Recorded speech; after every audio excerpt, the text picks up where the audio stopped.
Hej, jeg skal fortælle lidt om, hvordan man bruger bruger grænsefladen, og hvordan man laver lyd til slides, og hvordan man laver screencast i PowerPoint 2013. Og jeg går ud fra, at I har downloadet Mix pluginet, som jeg viste sidste gang. Men ellers så vil jeres PowerPoint skærmbillede se sådan her ud, når I starter PowerPoint 2013 op, efter at have downloadet Mix.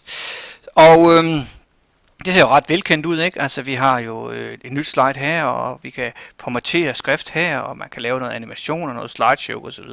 Lige prøve hernede at skrive PowerPoint 2013. Ja, og det ser ret, og det er jo noget alle kender, og det ser ret traditionelt ud. Der hvor det spiller, det er at gå op og klikke på Mix, og så opstår der nogle flere muligheder inde i PowerPoint 2013. Du kan lave noget skærmoptagelse, noget slideoptagelse, noget skærmoptagelse, og så er der nogle eksportfunktioner heroppe. Vi kan lave en film ud af vores PowerPoint, og så kan man lave nogle quizzer og sådan noget. Quizzerne hænger meget sammen med de her eksportfunktioner, så det vil jeg komme ind på i en anden del af den her introduktion til PowerPoint. Godt, men lad os starte ud med at se, hvordan man laver et slide recording. Og det gør man simpelthen ved at klikke herop på slide recording.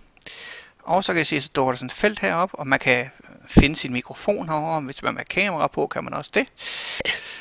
Men jeg klikker herover på record, og så dukker der nogle muligheder op for at vælge noget, man kan skrive med også. Det gør jeg da. Så jeg skriver her PowerPoint 2013. Det bliver ikke særlig pænt, men har man en Windows 8 touchscreen og sådan noget, en computer med det, så er der selvfølgelig helt andre muligheder. Når jeg så er færdig med at indtale det, jeg vil, og tegne og fortælle, så klikker jeg hernede på Stop Recording, og så herop, så kan jeg se, hvad det er, jeg har lavet. Jeg kan slette den, hvis jeg ikke er tilfreds, eller jeg kan gøre det, som jeg gør nu, nemlig lukke den, for jeg er godt tilfreds med det her. Sådan, så ligger min slideoptagelse herinde, altså både med det, jeg har tegnet og fortalt, og så selve lyden heroppe. Og ja, det var sådan set det. Nu vil jeg gå over til at vise, hvordan man så kan lave noget screen recording. Og først og fremmest, så skal jeg jo lige tilbage ud her. Jeg klikker på hjem, og så laver jeg lige et nyt slide. For ellers laver jeg optagelsen oven i den anden, og det duer ikke. Så her på mit næste slide, der vil jeg som sagt lave den der skærmoptagelse. Så jeg går op i Mix igen, klikker på den, og så vælger jeg herover på screen recording.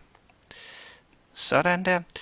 Og så kan vi se, så er jeg faktisk kommet helt tilbage, hvor jeg startede. Men heroppe kan I se, der er et felt, jeg kan klikke på, og det gør jeg. Og så optager jeg jo faktisk, hvad der sker på skærmen. Den skal lige tælle ned.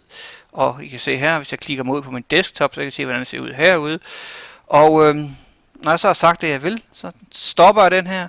Så er jeg tilbage igen herinde, så ligger den faktisk som en optagelse herinde, som jeg også kan preview ved at klikke på det her.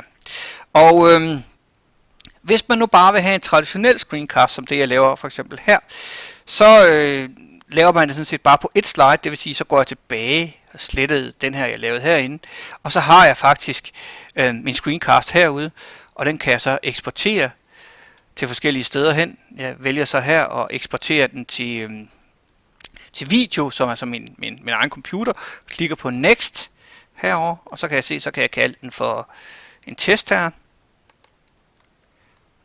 Sådan. Gem den på skrivebordet. Sådan. Og så går den i gang med at eksportere den her video.